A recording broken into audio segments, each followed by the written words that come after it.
Welcome back to the channel. My name is Brad, and today I want to talk about the new grading system that I'm going to start implementing.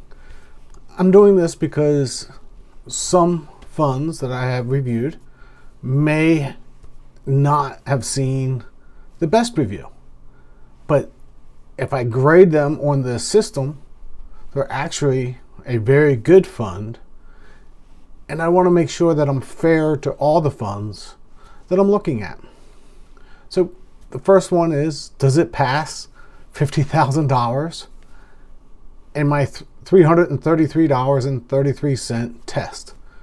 Will it pass the 8%?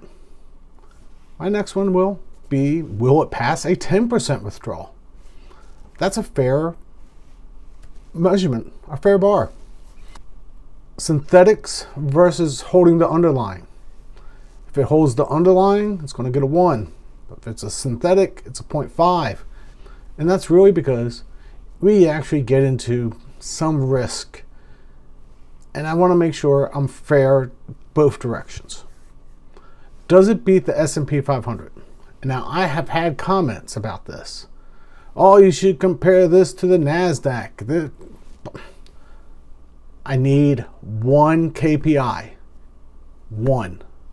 Not 15, oh, this should be against this, and this should be against that. I'm going to make sure that I look at, does it beat the S&P 500 for a key performance indicator? Fair and balanced. The next one is ROC. And this is more for my taxable friends, and it's either going to be a 1 or a 0. If it's 75% return on capital, great. If it's less than 75%, it's going to get a 0. Doesn't make it a bad fund, but I'm going to give it a grade. Do you need to reinvest to keep NAV? That's a very good, important grade. I'm going to give it a 1 or a 0. If you do not have to reinvest, then it's going to be good.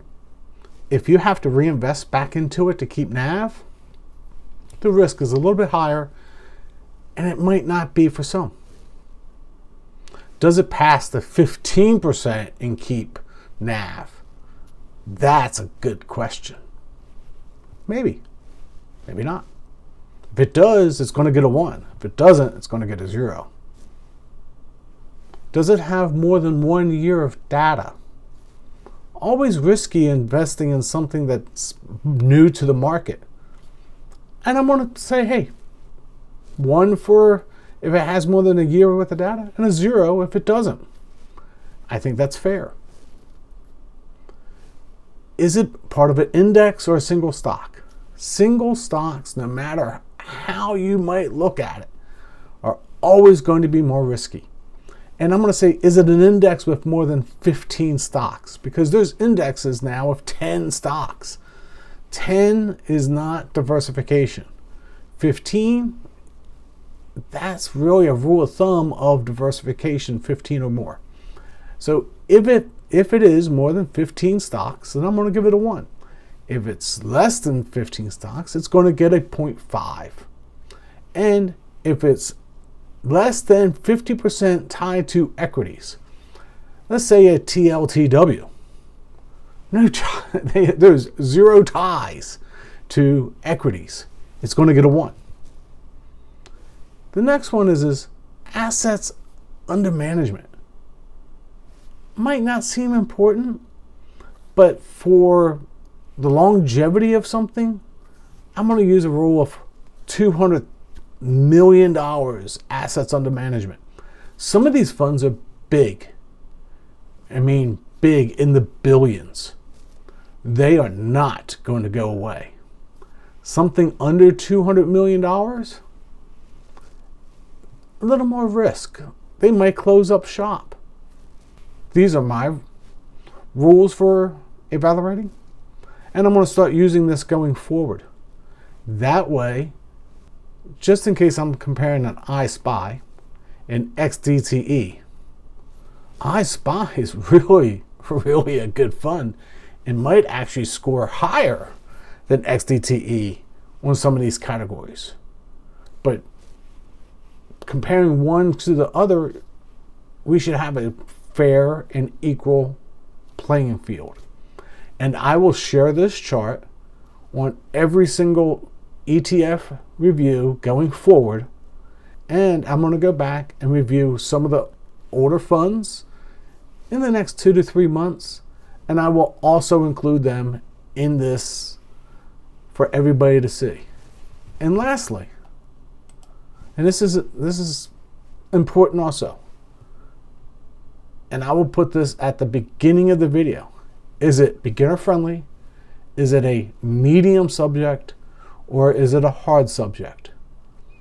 Covered calls is more of a medium subject.